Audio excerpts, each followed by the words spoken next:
엄마표 교육이나 엄마표 영어, 어쨌든 엄마표가 들어가는 뭐 육아라든지 뭐 이런 콘텐츠들의 본질은 무엇일까요? 어떻게 보면 무엇인가를 뭐 가르친다라는 것보다는 관계라는 말이 오히려 그 모든 콘텐츠들의 핵심일 거라고 생각을 해요. 왜냐하면 내가 스스로 배우고 내가 무엇인가 잘 되고 싶어서 노력하는 것과 관련된 것이 자기계발 콘텐츠라고 할 수가 있는데, 이 육아나 교육이라는 것은 이게 좀 한 달이 건너간 거잖아요. 네. 우리 아이가 내가 아닌 타인이 잘 배우게끔 하고 싶어서 여러분들께서 저를 찾아오신 분들도 계실 것 같고요. 그런 마음으로 여러 이제 교육 콘텐츠들을 여러분들께서 이제 소비하고 계실 거라고 생각을 합니다. 어쨌든 아이이긴 하지만 이런 것도 하나의 인간관계인 것이죠. 그래서 인간관계론이라는 책도 소개를 한번 해드린 적이 있습니다. 김주환 교수님의 회복 탄력성이라는 책도 소개를 해드렸었는데, 사람의 정서와 마음을 만지시는 부분들이 굉장히 공감 가는 부분들이 많다라고 생각하고 있습니다. 어쨌거나 사람은 누구한테나 이 외로움이라는 본능이 있는 것 같아요. 혼자서도 잘 지낼 수가 있으면 사실은 아무 문제가 없는 것이잖아요. 우리가 뭐 산속에 들어가서 살아도 나는 낙엽이 굴러가는 것과 시원한 바람, 나무 냄새만 맡아도 나는 행복할 수 있다. 이러면 참 이제 인생이 되게 굉장히 좀 심플해지는 것 같은데, 근데 오히려 인간관계에서 많은 시련을 맛보신 우리 아버님들이 정년 퇴직하고 나셔서 가장 많이 보는 게 나는 자연인이다, 이런 프로그램이라고 하잖아요. 예전에 사실은 제가 인간관계에 관련된 콘텐츠들도 같이 많이 촬영을 했었어요. 왜냐하면 이제 육아나 이런 교육 콘텐츠들의 본질이 제가 관계라고 말씀을 드렸잖아요. 그러다 보니까 그런 어떤 정서 관련된 측면들, 사람의 마음을 움직이는 동기에 관련된 이야기들을 제가 예전 채널에서도 많이 드렸었는데, 그때 어떤 아버님께서 직원들과의 관계가 부드럽지 않았던 이유를 제 영상을 보고 찾으셨다고 어떤 아버님께서 실제로 댓글을 달아주셔서 제가 너무나 좀 기억이 아직까지 남습니다. 제가 아이 얘기를 했는데도 불구하고 그분은 직원들과의 관계에서의 문제점을 깨달으신 것이죠. 모든 이제 인간 관계들이 살아가는 데 있어서 참 많은 부분을 차지하고 있기 때문에 그만큼 관계의 실패에서 오는 그런 아픔들도 또 많이 있는 것 같고요. 그러다 보니까 이제 다 필요 없고 나는 이제 산에서 살고 싶다, 이런 나는 자연인이다 같은 프로그램들이 장수하는 프로그램으로서 있는 것 같습니다. 어쨌거나 저는 인간관계에 대해서 이야기를 할 때에는 참 이게 기본인 것 같아요. 타인에게 대해서 무엇인가를 기대하게 된다라는 점이 가장 인간관계의 핵심 축을 이루고 있는 명제 같아요. 그래서 내가 누군가에게 기대를 하기 때문에 그 기대에 충족되지 않는 그런 아웃풋을 보게 되면 좀 실망하게 되고 화가 나고 서운하게 되는 그런 감정을 겪게 되는 것 같습니다. 그래서 아까도 말씀드렸지만 회사에서의 인간관계 속에서도 내가 직원들에게 무엇인가를 기대하는데 그 기대에 미치지 못하면 화가 나는 것이죠.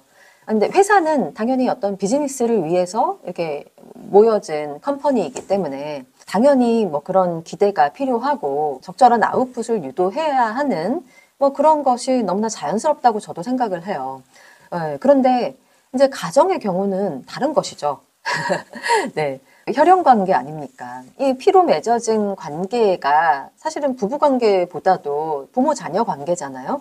부부는 돌아서면 남이지만 이제 자녀 같은 경우는 진짜 혈연 관계라고 할 수 있잖아요. 뱃속에 있다가 태어난 아이이고, 근데 이런 자녀와의 관계가 어떻게 보면은 세상 모든 관계를 연습하는 훈련소 같은 곳이 가정에서의 관계라고 저는 생각을 합니다. 그래서 실제로 여러 심리학 이론에서도 보면은 부모와의 어떤 애착 관계가 실제로 아이가 자랐을 때 타인과의 관계를 맺어 나가는 패턴에 영향을 미친다. 그래서 가정에서 부모님과의 관계는 가장 기초적인 인간관계인 것은 맞습니다. 이 부모-자녀 관계 안에서는 탄탄한 신뢰관계가 형성이 되어야만 아이들이 향후에 그 수많은 관계 속에서 배우고 학습하고 일하는 그런 여러 가지 삶에서 잘 살아나갈 수가 있는 것인데, 근데 이제 부모-자녀 관계에서 뭔가 삐끗한 문제가 좀 생겼다거나 정서적으로 안정적이지가 못한 그런 문제들이 생기면 그런 시간들 속에서 부모에 대한 불신감이 어디로 이제 나가게 되냐면 세상에 대한 불신감으로 뻗어져 나가게 되는 것이겠죠.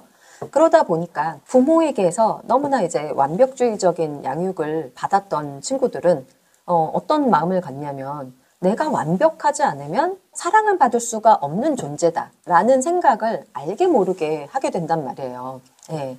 이게 실제로 아이들이 부모님한테 너무 엄격한 규율 아래에서 자라게 된 아이들은 실제로 세상에 대해서도 위험을 더 많이 감지하게 되고 그래서 안전한 것만 추구하다 보니 자율성이 좀 떨어지는 그런 형태로 자라기도 합니다.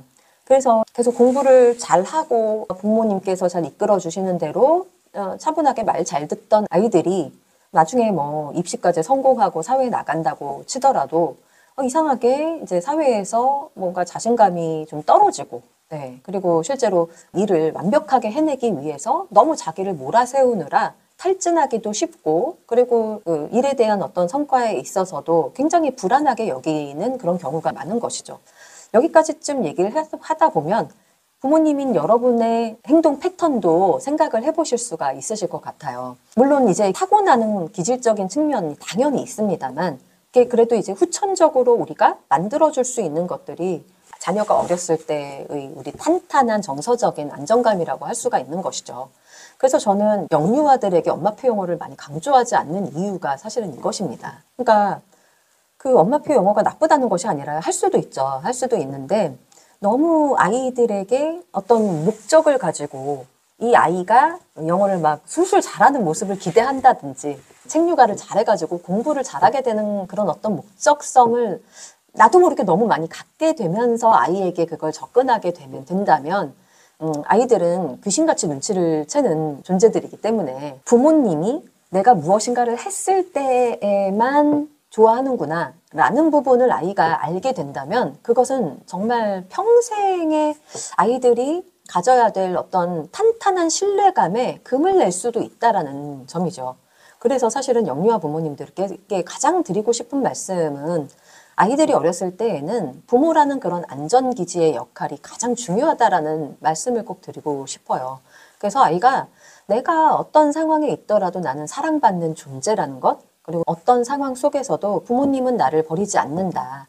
라는 어떤 그런 탄탄한 안정감이 아이에게 취해질 때 아이들은 이제 세상에 나와서 좀 더 용기를 가지고 살아갈 수가 있는 것이죠. 그래서 사회적으로 타인과 교류할 때도 굉장히 정서적으로 안정된 모습을 보이고 따뜻하게 소통할 수 있는 그런 능력들도 어떻게 보면은 어린 시절 부모님에게서 받았던 그 사랑이 가장 큰 기반이 되었을 거라고 생각을 합니다. 부모님께서 너무 교육에 대해서 열심을 가지시는 것은 무엇과 관련이 있냐면 좀 성장지향적인 것과 관련이 있습니다. 근데 사람이 살아가다 보면은 성장을 하려고 아무리 노력을 해도 안 되는 벽에 부딪히는 시기가 반드시 오잖아요. 여러분이 그동안 살아오신 그 지난 세월을 생각해 보셔도 아실 수 있을 겁니다.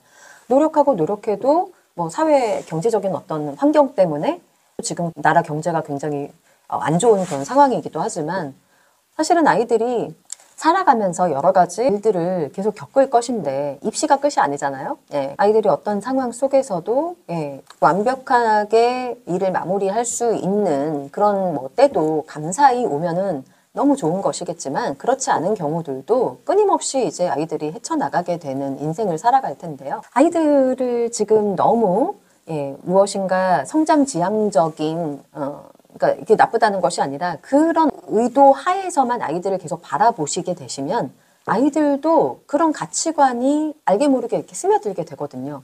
근데 그게 기질적으로 잘 맞는 아이라면은 크게 문제가 없는데 이 기질적으로 맞지 않는 아이들에게 그런 상황이 계속되다 보면은 그게 이제 불안감이 굉장히 크게 되고 그러다 보면은 내가 스스로 무엇인가를 끊임없이 한번 시도를 해보면서 자신의 어떤 진로를 개척하는 것의 가치가 높아지고 있는 이 인공지능의 시대에는 오히려 좀 맞지 않는 패턴으로 행동 경향성을 보이게 될 수 있다라는 점을 여러분들이 기억해 주셨으면 좋겠어요. 예, 이게 완벽주의가 왜 좋지가 않냐면 일이 뭔가가 내 뜻대로 되지 않으면 사람들 앞에 나서는 것도 힘들고 말하는 것도 힘들고 뭔가 기획하고 제안하는 것도 힘들기 때문에 그 기회의 폭이 굉장히 줄어든다. 그런 것은 어떻게 보면은 끊임없이 문을 두드려 봐야 되는 이 그 인공지능의 시대, 4차 산업혁명 시대에 이게 맞지 않는 거죠.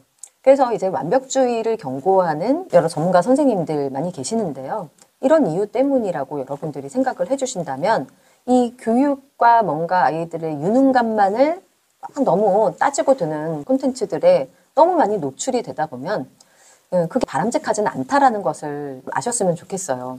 그래서 이게 사실은 알고리즘 때문에 뭐 대치동 관련된 콘텐츠를 보시면 계속 비슷한 콘텐츠들이 나올 거예요. 근데 그런 분들이 그렇게 열심히 해서 끊임없이 자녀를 채찍질하고 나를 채찍질해서 무엇인가 어떤 성과를 이루었다고 하더라도 그 인생이 그렇게 좀 편안하게 굴러가기가 쉽지는 않은 것이죠. 네. 왜냐하면은 1등을 하는 그런 집단 안에 들어가더라도 끊임없이 또 사다리가 있기 때문에 그 높은 자리를 선점하고 싶은 그런 완벽주의적인 성향들, 그런 것들이 끊임없이 또 좌절감을 한편으로는 또 만들어내기 때문에 네, 여러분들 다시 한번 육아나 교육의 기본적인 본질은 아이를 기본적으로 있는 그대로 사랑하고 탄탄한 정서를 만들어주는 것이라는 것을 다시 한번 좀 깨달으시고 여러분들의 마음이 흔들리실 때에는 다시 한번 저를 만나러 와주시고 함께 소통하면서 우리 아이들 이 어려운 시기에 정말 탄탄한 안정감으로 끊임없이 시도를 하면서 성장해 나가는 귀하고 멋진 청년들로 자라날 것을 저도 함께 기대하면서 이 채널을 계속 유지해 나가고 싶습니다. 그럼 오늘도 시청해주신 여러분 감사드리고요. 저는 다음 시간에 다른 이야기 또 가지고 돌아오는 걸로 하겠습니다. 네, 감사합니다.